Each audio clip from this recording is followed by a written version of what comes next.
جب امت محمدیہ آئی اللہ نے اس امت محمدیہ کا حکم دیا تمہارے لیے 30 روزے فرض کر دیے گئے ہیں. اب یہ 30 روزے یہ مہینہ ماہ رمضان کا جبھی بھی آئے چاہے سردیوں میں آئے گرمیوں میں آئے موسم بہار میں آئے ہواؤں کے دنوں میں آئے جس دنوں میں بھی آئے تم پر اس مہینے کے 30 روزے کسی بھی حال میں رکھنا فرض ہے.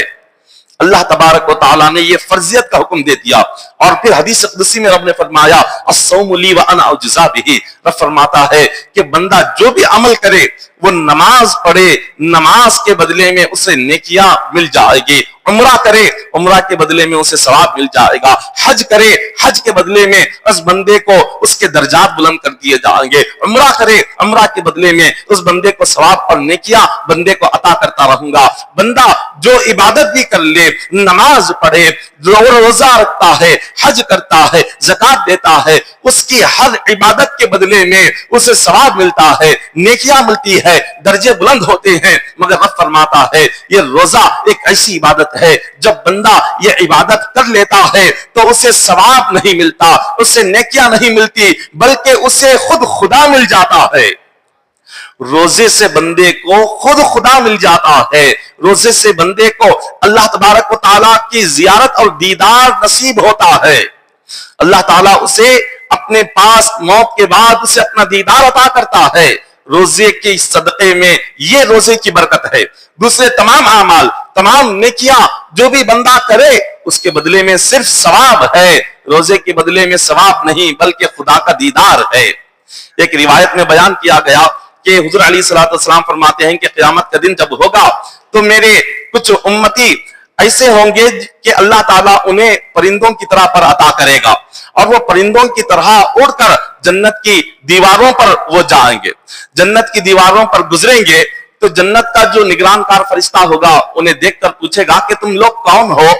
اب یہاں جنت میں پرندوں کی طرح اڑ رہے ہو اللہ نے تمہیں پر عطا کیے یہاں پر تو لوگ حساب و کتاب دے رہے ہیں. کوئی پل صراط پر کھڑا ہوا ہے کوئی میدان محشر میں کھڑا ہوا ہے لیکن ہم تمہیں دیکھ رہے ہیں نہ تم نے پل صراط کا راستہ طے کیا نہ تم نے حساب و کتاب دیا تم اڑ کر پروں کے ساتھ یہاں پر کیسے پہنچ گئے؟ انہوں نے کہا ہم نے دنیا میں ساری دنیا سے چھپ کر ہم نے اللہ کی ایک عبادت کی تھی آج اسی عبادت کے صدقے میں اللہ نے ساری دنیا سے چھپا کر ہمیں جنت میں داخل فرمایا. ان سے پوچھا گیا کہ وہ چھپ کر عبادت کیا تھی جو تم نے کی؟ وہ کہتے ہیں کہ ہماری جو عبادت سب سے چھپ کر تھی وہ روزہ تھی. یہ روزہ ایک ایسی عبادت ہے کہ بندہ جو بھی عمل کرے وہ نظر آتا ہے. نماز پڑھ رہا ہے وہ نظر آتا ہے وہ کوئی زکات دے رہا ہے نظر آتا ہے صدقہ دے رہا ہے نظر آتا ہے خیرات کر رہا ہے نظر آتا ہے کسی مسکین کو کھانا کھلاتا ہے نظر آتا ہے کسی کو پانی پلاتا ہے وہ نظر آتا ہے وہ ذکر کرتا ہے نظر آتا ہے قرآن پاک کی تلاوت کرتا ہے نظر آتا ہے کوئی وظیفہ پڑھتا ہے وہ نظر آتا ہے وہ کعبے کا طواف کر رہا ہے نظر آتا ہے وہ جو عبادت بھی کرے بندے کو نظر آتی ہے دنیا دیکھتی ہے دنیا اس کی عبادت کو دیکھ کر کہتی ہے یہ بندہ عبادت کر رہا ہے. لیکن روزہ ایک ایسی عبادت ہے جس کا تعلق دل سے ہے جو کسی کے دیکھنے میں نظر نہیں آتا یہ صرف اللہ کو معلوم ہوتا ہے اور روزہ رکھنے والے کو معلوم ہوتا ہے کہ یہ کیا عبادت کر رہا ہے. دوسری عبادتوں میں دکھاوا ہو سکتا ہے لیکن روزے میں کسی قسم کا دکھاوا نہیں ہے. روزے میں کیا دکھاوا ہوتا ہے؟ بندہ بیٹھا ہوا ہے معلوم نہیں ہے کہ یہ روزہ ہے یا نہیں. جب تک روزہ دار اپنی زبان سے نہیں کہتا میں روزہ ہوں اس وقت تک پتہ نہیں چلتا کہ یہ روزے سے ہے.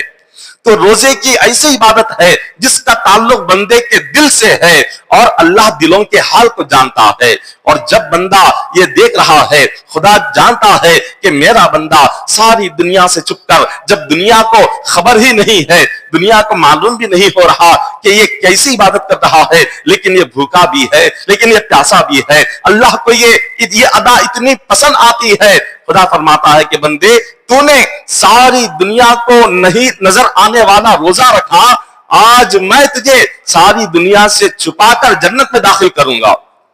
ساری دنیا وہاں حساب و کتاب میں مصروف ہوگی وہاں کوئی پل صراط پر کھڑا ہوا ہوگا اللہ تعالیٰ فرمائے گا اے بندے تو نے دنیا میں میری خاطر بھوک کی تکلیف کو برداشت کیا پیاس کی تکلیف کو برداشت کیا، آج تجھے میدان محشر میں کھڑا کر کے تیرا حساب نہیں لوں گا، پل صراط پر تجھے گزرنے کی تکلیف نہیں دوں گا، بلکہ میں تجھے پر عطا کروں گا، پروں سے اڑتے ہوئے تو جنت میں داخل ہو جا۔